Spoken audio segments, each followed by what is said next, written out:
பிரதீப் ரிஷான் இப்போவே அழ ஆரம்பிச்சிட்டாங்க. இனி போக போக என்ன நடக்க போகுதுன்னு நினச்சா பயமாக இருக்குது.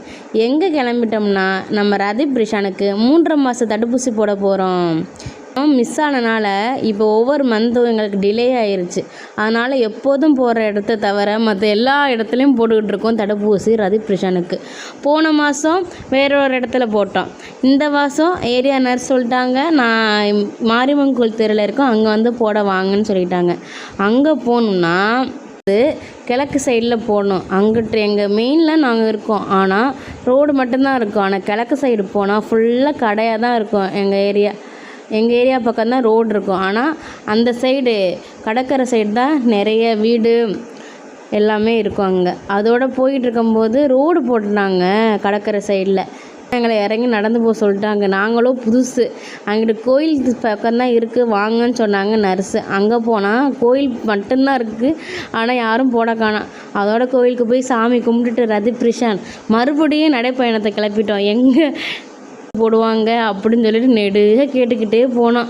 நம்ம பிரதீப் ரிஷான் தாங்க ஊர் முழுக்க நல்லா சுத்த விடுறான் தடுப்பூசி போடுறதுக்கு. போன மந்த்து ஒரு இடத்துல, இந்த மந்த் ஒரு இடத்துல, அதுக்கும் போன மந்த் வேற ஒரு இடத்துல போட்டோம் நம்ம பிரதீப் ரிஷான்.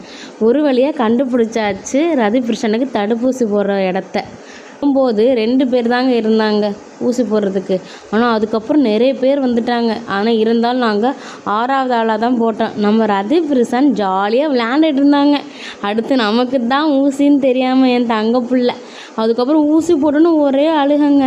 அதோட கூட தூக்கிட்டு வந்தாச்சு வெளியே. இந்த கடற்கரை சைட்லேருந்து காற்று நல்லா ஜில்லுன்னு வந்துச்சு. ஒரு 10:30 இருக்கும், இருந்தாலும் காற்று நல்லா இருந்துச்சு. வெயில் செம்ம வெயில் போட்டுச்சு. ஆனால் நல்லா பார்த்துட்டு வியூலாம் நல்லா இருந்துச்சு பார்க்கும்போது. ஆனால் நம்ம பிரதீப் ரிஷான் தான் ரொம்ப அழுதான். அதுக்கப்புறம் வெளியே தூக்கிட்டு வரவும் கொஞ்சம் காம் ஆகிட்டாப்புல. நம்ம பிரதீப் ரிஷான் அந்த காற்றுக்கு நல்லா என்ஜாய் பண்ணாங்க. அதுக்கப்புறம் ஆட்டோக்கார அண்ணனுக்கு ஃபோன் அடித்து வர சொன்னான். அவங்க வர்றதுக்கு ஒரு 5 நிமிஷம் ஆச்சு. வந்ததுக்கப்புறம் இப்போ வேறு ரூட்டில் போனால் நல்லா சுற்றி கூட்டி போனாங்க. எந்த ஏரியானே எங்களுக்கு தெரியல சொல்ல போனால். இந்த ஊரில் தான் இருக்கும், ஆனால் இந்த ஏரியா எங்கே தான் இருக்கா அப்படின்னு எங்களுக்கு தெரியவே இல்லை. சுற்றிட்டு வந்து மெயின் ரோட்டை வந்து பிடிச்சிட்டாங்க. போன தடவை போட்டோம்ல ஊசி, அந்த சைடே வந்து எங்கள் வீட்டுக்கு எங்கள் ஏரியா சைடு போகிறதுக்கு. அப்புறம் இதான் எங்கள் ஸ்கூலு, நாங்கள் படித்த ஸ்கூலு. 12th வரைக்கும் நான் இங்கே தான் படித்தேன் இந்த ஸ்கூலில். ரோட்டு மேலே நல்லா மெயினில் தான் இருக்கும். இப்போதைக்கு மாடல் கவர்மெண்ட் ஹையர் செகண்டரி ஸ்கூல்னு நல்லா டெவலப் பண்ணியிருக்காங்க ஓரளவு. எங்கள் ஏரியாவுக்குள்ளே நாங்கள் என்ட்ரி ஆகிட்டோம். பிரதீப் ரிஷான் வீட்டுக்கு வந்தோன்னே சமத்தாக தூங்கிட்டாங்க. நைட்டு என்ன பண்ண போகிறான்னு தெரியல.